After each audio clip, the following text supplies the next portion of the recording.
So class, in this chapter, this is the word burials. Burials means कि dead body जो है वो earth surface के under में जो डेड बॉडी ब्यूरिड की जाती है। तो यहाँ पे हम समझेंगे कि ये जो बुक्स है और जो ब्यूरियल्स है ये हमें एंशिएंट टाइम के बारे में क्या क्या बता रही हैं। तो हमने इससे पहले वाला chapter what was that Indus Valley civilisation, and in that chapter we have studied about urban planning of some cities like Mohenjo-daro, Kalibangan, Lothal, Dholavira. These all cities were situated on the bank of Indus River, okay, around the Indus River, and also some other rivers also. So in this chapter we had studied yesterday that was कि oldest books में कि जो हमें ऋग्वेद मिला था और जो बाकी 4 वेदास थे उन वेदास में जो 3500 ईयर्स अगो कंपोज किया गया था उसमें क्या क्या बातें किस किस चीज़ के लिए मेंशन किया गया था। जैसे उसमें हैम्स का मेंशन किया गया था। हैम्स का मतलब कि मंत्र जो गॉड एंड गॉडेस के प्रेयर के लिए थे। उसमें जो मेन गॉड थे और इंद्र, अग्नि और सोम, ये these are the 3 main gods that are worshipped during ancient time around 3700 years ago. Then we discussed about कि how historians study the Rigveda. historians ने ऋग्वेद को कैसे समझा था। तो I had already told you कि there was this was the picture of a manuscript page and it was found in the library of Maharashtra. Then historians ने decide किया कि historians ने इन सारे रिटन सोर्सेज को एग्जामिन किया, ठीक है, ऋग्वेद के पेजेस को एग्जामिन करके उसको पढ़ा, उसकी लैंग्वेज को समझा क्योंकि लैंग्वेज जो थी वो बहुत पुरानी थी। दैट इज अर्लीस्ट वैदिक लैंग्वेज वाज यूज्ड देयर, ठीक है, that was different from modern Sanskrit. तो फिर उन्होंने उस लैंग्वेज को समझ करके ऋग्वेद के इस पेज को, इसको मैन्युस्क्रिप्ट बोलते हैं, इस पेज को उन्होंने समझा था और फिर उन्होंने क्लियर किया कि एंशिएंट टाइम में कैसे कैसे कौन कौन से गॉड और गॉडेस होते थे जिनकी वर्शिप होती थी और टाइम पीरियड क्या था और किन किन चीज़ों की इम्पोर्टेंस दी गई थी उस समय। अब जैसे कि मैंने आपको बताया था कैटल, हॉर्सेस एंड चैरियट्स के बारे में कि कैटल्स जो हैं उनके लिए ये सारी चीज़ें उनके लिए क्यों इम्पोर्टेंट थी, क्योंकि उनको बैटल में फाइटिंग के लिए कैटल्स चाहिए थे, घोड़े का यूज़ वो करते थे, रथ के लिए चैरियट्स वगैरह में यूज़ करते थे और बैटल क्यों करते थे, क्योंकि उनको लैंड चाहिए था, उनको पास्चर लैंड चाहिए था और फिर लोगों को कैप्चर भी करते थे वो लोग ताकि वो उनको स्लेव बना सके। तो एंशिएंट इंडिया में ये सारी चीज़ें भी हमें समझने को मिलती हैं, ये सारी प्रॉब्लम्स भी थी। फिर today we have to study from here words to describe people. अब देखो, अब हमें यहाँ पे ये समझना है कि जो लोग हैं एंशिएंट इंडिया में उनको क्या क्या नेम दिया गया है, ठीक है, उन लोगों को क्या क्या नेम दिया गया है। Now you will mark this word in your book, that is this word is there is one word Brahmi, ठीक है बेटा, ब्राह्मी एंड राजा ऑल्सो। आप इस वर्ड को मार्क करेंगे और पहले समझेंगे कि ये ब्राह्मण और राजा वगैरह के बारे में क्यों लिखा गया है। तो देखो, होता ये था कि उस समय भी जितने भी लोग थे तो उन लोग अपने टाइम में कुछ अलग अलग वर्ड यूज करते थे। ब्राह्मण उनको कहते थे, जो प्रिस्ट होते थे, पुजारी होते थे, ये तो हमें एकदम क्लियर है, आज भी वही लोग ब्राह्मण कहलाते हैं। पर एक वर्ड है राजा। अब ये जो राजा है एंशिएंट टाइम में, ये जो राजा था ये डिफरेंट था और ये टाइम पीरियड है 3700 ईयर्स अगो की। अब राजा कैसे डिफरेंस था, तो हमें पता ही है कि किंग जो है, राजा जो है, ये वर्ड है राजा, ये आप याद रखेंगे। राजा का एक कैपिटल होता है, उसकी अपनी सिटी होती है, उसकी अपनी आर्मी होती है और वो अपने राज्य से टैक्स कलेक्ट करता है ना। लेकिन एंशिएंट टाइम का किंग ऐसा नहीं, उसके पास ये सारी चीज़ें नहीं थी। एंशिएंट टाइम का जो राजा था, दे did not have any capital, उसके पास कोई राजधानी नहीं थी, ना ही कोई सिटीज थी, ना ही पैलेस, ना ही आर्मीज, ठीक है, और ना ही they did not any collect taxes, वो टैक्स भी कलेक्ट नहीं करते थे। फिर वो राजा क्यों कहे जाते थे। तो यहाँ पर ये है कि और राजा के साथ ये भी होता है ना कि जो उनके बेटे होते हैं, जो sons did not automatically succeed, राजा के बाद उनके जो बेटे होते हैं वही राज्य का, वही अगले हैं, लेकिन ये इनके पास तो ऐसा कुछ था ही नहीं। अब देखो ये डिफरेंस है, जो राजा होते हैं बाद वाले राजा और आज से जो इंडस वैली सिविलाइजेशन के बाद जो टाइम पीरियड आया था, उन दोनों राजा उस समय के राजा में क्या डिफरेंस था, ठीक है।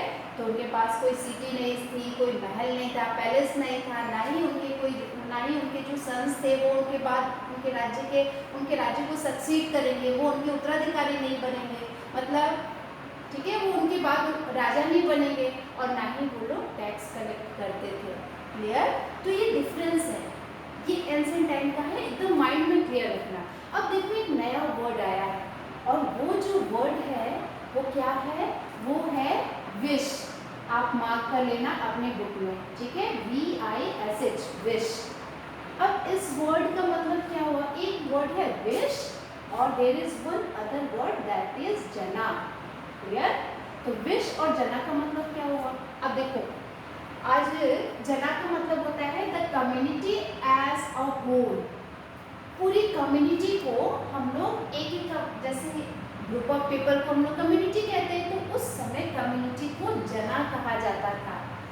आज देखो, आज हम लोग क्या बोलते हैं, उत्तर प्रदेश को एक जनपद कहते हैं, जब हम कोई फॉर्म फिलअप करते हैं ना तो जनपद कहते हैं, जनपद मतलब होता है एक राज्य, ठीक है। तो एंशिएंट टाइम में क्या होता था कि यही जो जना जो टर्म है ये किसके लिए, कम्युनिटी, एक कम्युनिटी के लिए, किसी एक जगह के वहाँ के जितने भी लोग हैं वो जना कह रहा है। तो आपसे जब भी मैं पूछूंगी कि जना का मतलब एंशिएंट टाइम में क्या था, तो आप बताएंगे। क्लियर? अब जो दूसरा है दैट इज विश। विश का मतलब क्या हुआ, ये जो विश वर्ड है ना, ये वैश्य से, जो ये वैश्य है, हम लोग की कास्ट सिस्टम में क्या है, 4 डिवीजन है ना, ब्राह्मण, क्षत्रिय, वैश्य और शूद्र, है ना। तो ब्राह्मण तो हमने पढ़ लिया कि पृष्ठ है, क्षत्रिय में हमने राजा को देखा, फिर हमने देखा कि राजा का डिफरेंस कैसा है, आज के टाइम जो पहले राजा थे और एंशिएंट टाइम वाले राजा, उन दोनों में डिफरेंस क्या है, ब्राह्मण हो गया, क्षत्रिय हो गया। अब जो वैश्य है, वैश्य यानी कि जो व्यापारी है, जो ट्रेडर्स है, जो कमर्शियल एक्टिविटीज करते हैं, जो मार्केट में जाके चीज़ों को परचेज एंड सेलिंग करते हैं, दैट इज जो बिजनेस करते हैं, वो वैश्य हो गए। अब वो वैश्य वर्ड आया कहाँ से था, ये विश वर्ड से, और विश वर्ड कहाँ मिला था, हमें ऋग्वेद में मिला था। हम लोग अपने ओल्डेस्ट बुक को पढ़ रहे हैं ना, तो उसमें ये सारे टर्म्स मिले हैं, ठीक है। एक मिला है जना, याद रखोगे, and second is wish. Wish means businessman, जो आज हम लोग वैश्य लोग जो होते हैं ना, जो बिजनेस करते हैं, वो वर्ड ये विश से दिया गया है।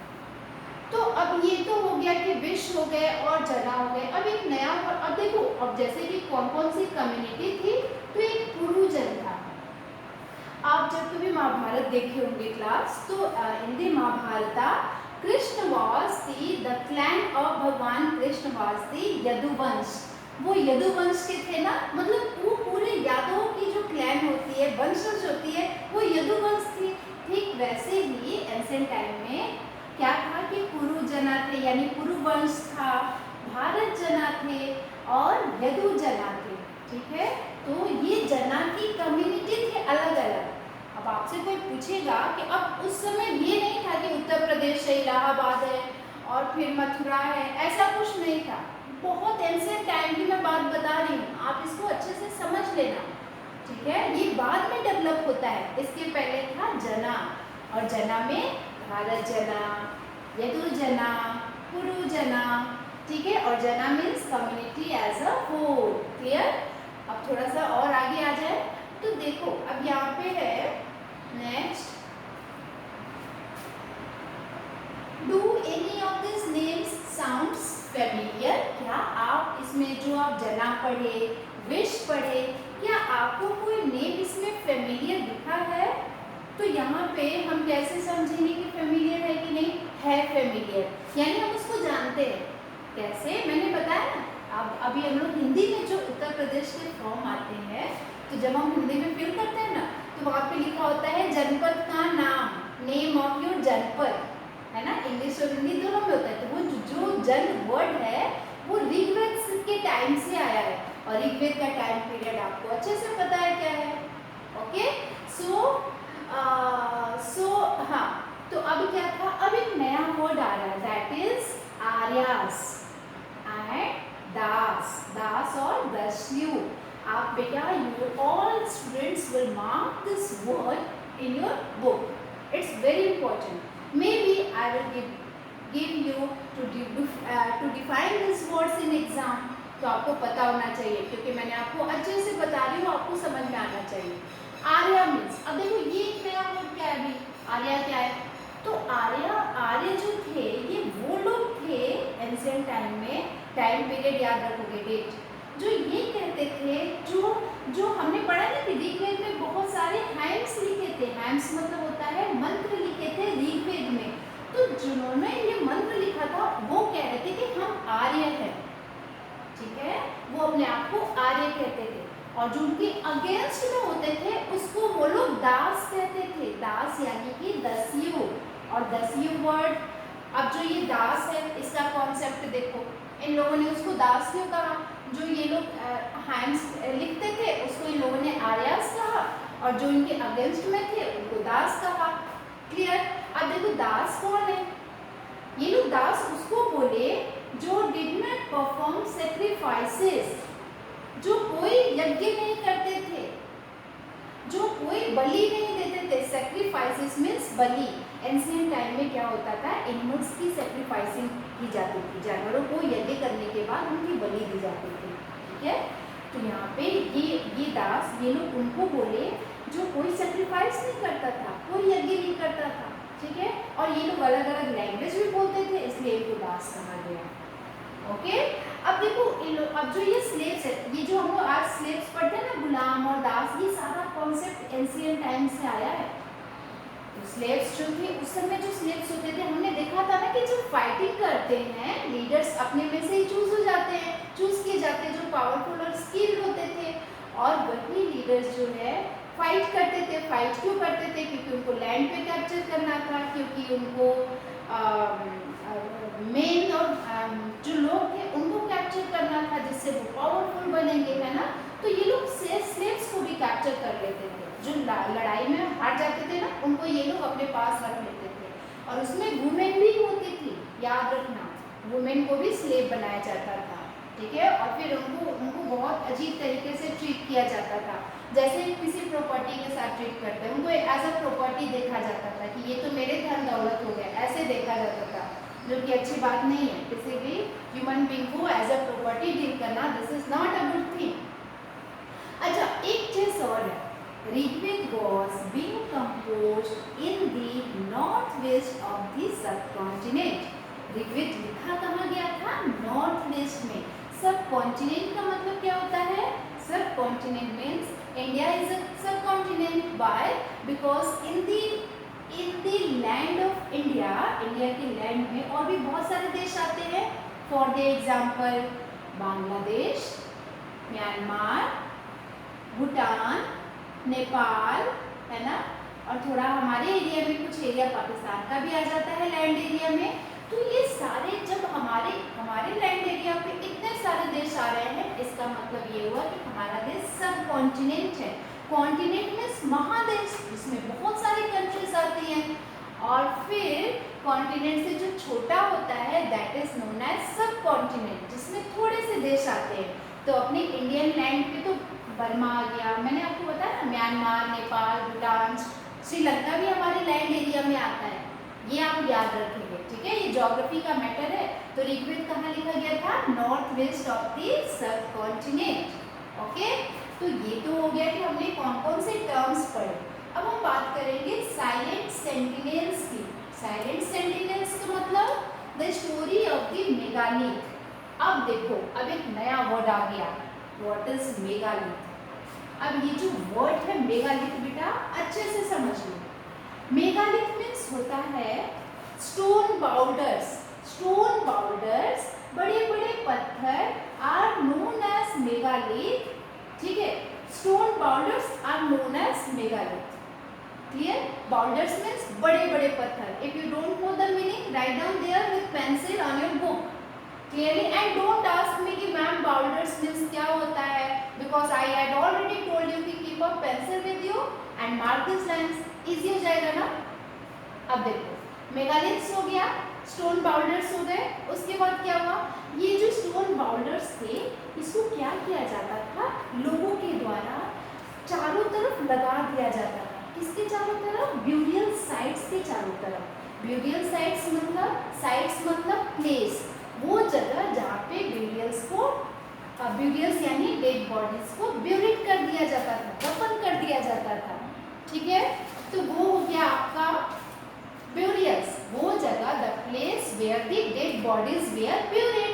जैसे कब्र होता है, आप देखे हो ना, शमशान घाट में कुछ ऐसी जगह होती है ना, मुस्लिम लोगों का क्या होता है, उन लोगों का कब्र बना होता है ना, ठीक वैसे ही वो ब्यूरियल्स थे। तो यहाँ पे क्या हुआ कि ब्यूरियल साइट्स को मार्क करने के लिए कि इस जगह पे बहुत सारी डेड बॉडीज को ब्यूरिड कर दी गई, तो उसके चारों तरफ ना क्या रख देते थे, बड़े बड़े स्टोन बाउल्डर्स। ठीक है, इसकी जैसा देखो, मैं आपको एक यहाँ बताती हूँ, पिक्चर में ये है, ये देखो, ये देख रहे हो ना, ये आप पिक्चर, तो ये जो रेक्टेंगल में बना है, इसके अंदर डेड बॉडी है और इसके चारों तरफ स्टोन्स को अरेंज करके रखा गया है और फिर उसके चारों तरफ बड़े बड़े स्टोन बाउल्डर्स रखे गए हैं। ऐसा इसलिए ताकि ये यहाँ पे ये बताए कि इस जगह पे डेड बॉडीज जो है वो रखी गई है। इसी को कहा गया है मेगालिथ। फिर हमने ये देखा कि ये टाइम पीरियड कब था, ये सब कब हो रहा था, तो ये 3000 ईयर्स अगो स्टार्ट हो गया था मेगालिथ। ठीक है, कहाँ पे, इंडिया में, Deccan means Maharashtra, write down in your book. Deccan में, साउथ इंडिया में एंड नॉर्थ ईस्ट में एंड कश्मीर में, यानी कि सेंट्रल इंडिया को छोड़ के almost in whole India. Clear बेटा? तो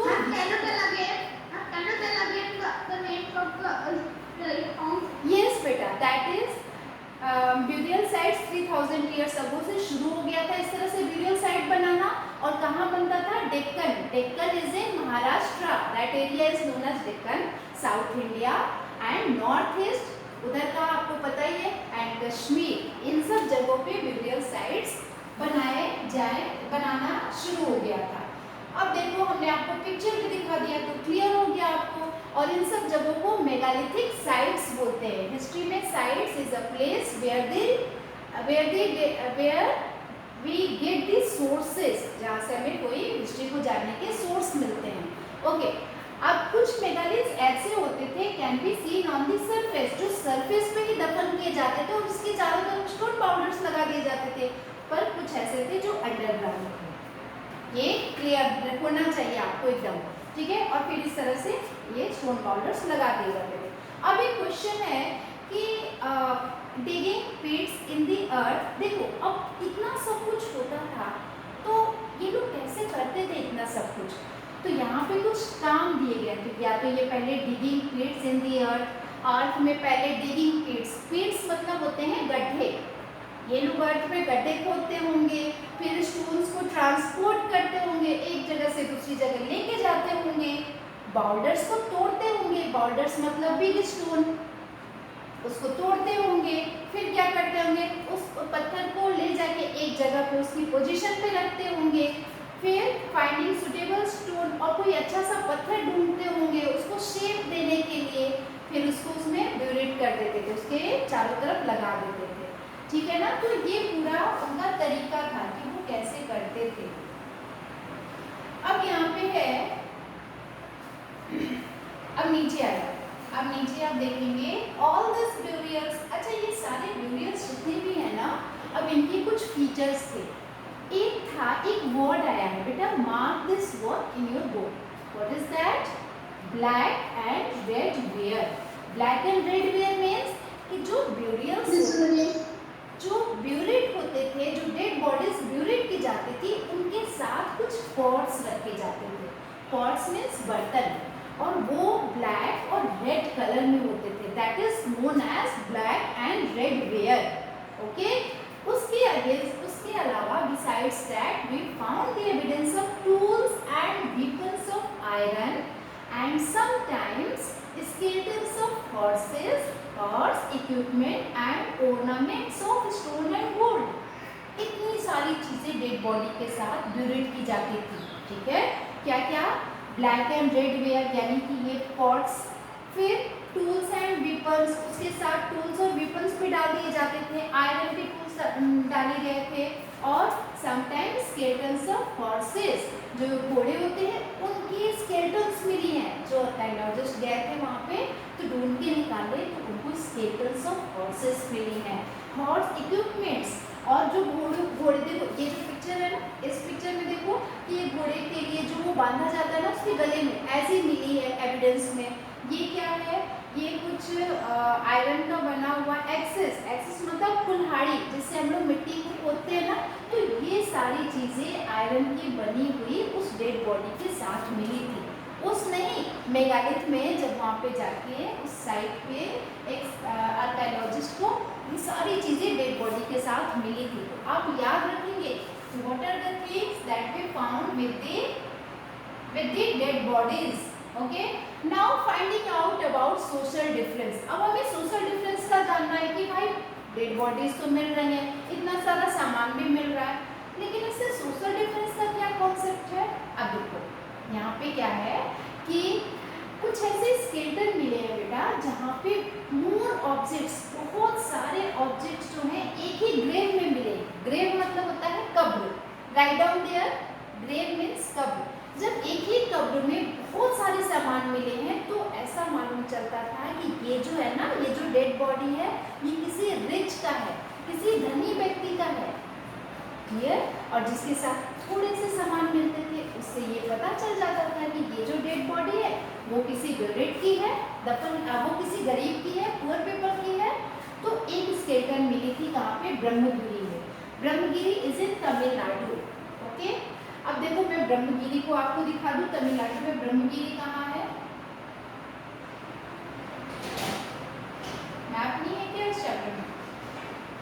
ओके, तो ब्रह्मगिरी तमिलनाडु में है। तमिलनाडु में हाँ, तो तमिलनाडु में क्या हुआ था बेटा कि इस जगह पे एक स्केलेटन मिली थी और उस स्केलेटन के साथ, skeleton you already know, skeleton जब डेड बॉडी, जो बॉडी होती है जब वो पूरी तरह खत्म हो जाती है तो उसके चारों तरफ से बोन्स के स्ट्रक्चर मिलते हैं ना, स्ट्रक्चर ऑफ बोन्स। ओके बेटा, तो उसको एक जो स्केलेटन मिली है ब्रह्मगिरी में, Brahmagiri is in Tamil Nadu, right down in your book. तो वहाँ पे 33 गोल्ड बीड्स, सोने के बीड्स मिले। बीड्स जो ओके बेटा, map 2 may be it will be outside, ऊपर होगा मैप 2।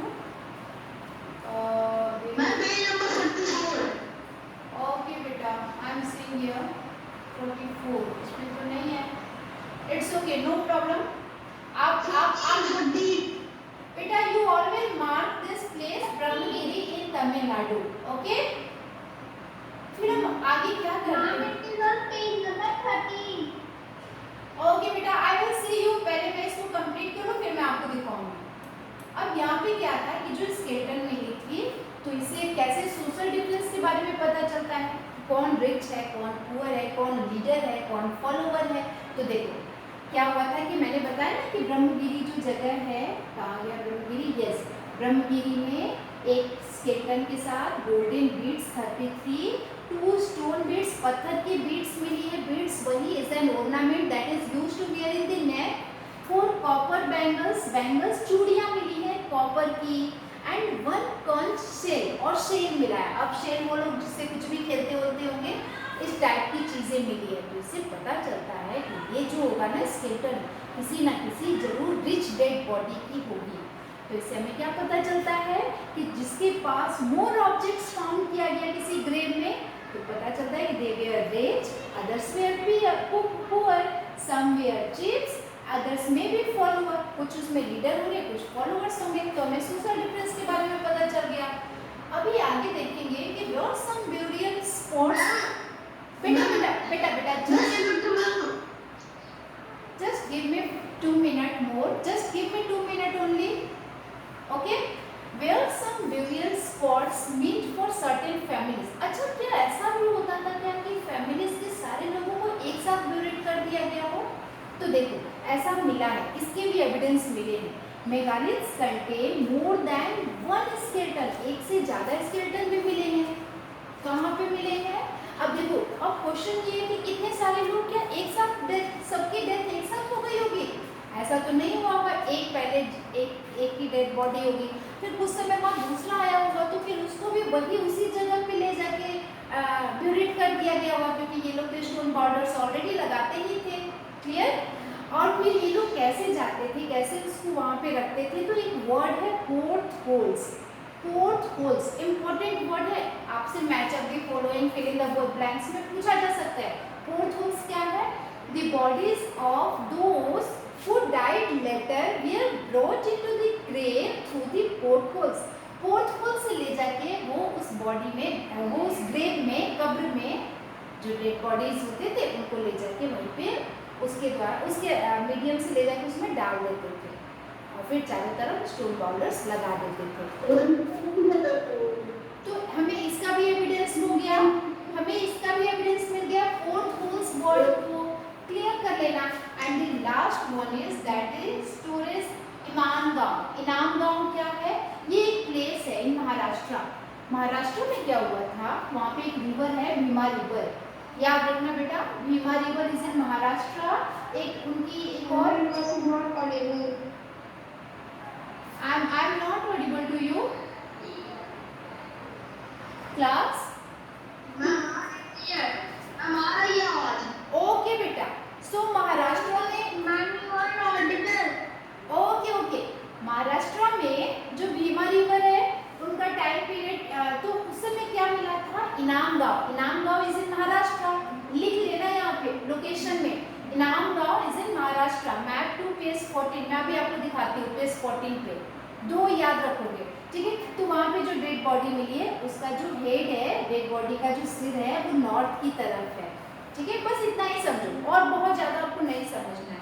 और एक बॉडी ऐसी मिली है, देखो ये इंपॉर्टेंट है, आपसे पूछा जा सकता है कि एक बॉडी ऐसी मिली है जो buried in a large 4 legged clay jar, मतलब कि 4 पैर वाले 4 लेगेड क्ले जार, मिट्टी के बने एक बड़े से जार में उस डेड बॉडी को रखा गया था। और वो जो कोर्टयार्ड में रखा गया था, कोर्टयार्ड मतलब आंगन में, और 5 कमरों का जो घर था उसके बीच में एक आंगन था, उसके बीच में एक क्ले जार था, मिट्टी का बना हुआ बड़ा सा जार, उसमें इस डेड बॉडी को रखा गया था। और ये कहाँ मिला है एविडेंस? इनामगांव में। इनामगांव कहाँ है? महाराष्ट्र में। बस इतना हो गया। और फिर हमारा जो लास्ट पॉइंट है दैट इज उसके साथ एक ग्रैनरी भी मिली थी इस डेड बॉडी के साथ। ग्रैनरी मतलब अन्न का भंडार है ना, मतलब स्टोर हाउस ऑफ ग्रेन्स, ठीक है। अब ये सब हो गया। फिर ऑक्यूपेशन में कि वो लोग क्या खाते थे, किन किन एनिमल्स के साथ रहते थे और कौन से फ्रूट्स खाते थे, ये आप खुद अपना होमवर्क में देख लोगे, ठीक है। और ये जो एल्सवेयर है ये भी आप देख लेना, हम व्हाट्सएप क्लास में इस पर डिस्कस करेंगे। तो what skeletal body studies tell us, skeletals क्या कहती हैं ये भी हम देखेंगे व्हाट्सएप क्लास में। सो क्लास यहाँ पे हमारा चैप्टर हो गया complete and we will discuss skeletals in the WhatsApp class. Okay, so thank you everyone. You may ask. हाँ मैम तो आपने बताया कि मैम जो मैम के साथ मैम स्केलेटन के साथ मैम वो ढेर सारे मैम मिले हैं मैम, 433 यस यस वो कहीं से लेके आके रख भी तो सकते हैं। नहीं, जब डेड बॉडी रखी जाती थी ना तो उसी समय उसके साथ ये सारी चीजें रख दी जाती थी। इससे ये यहाँ पे एक बिलीफ था, ये माना जाता था कि जब ये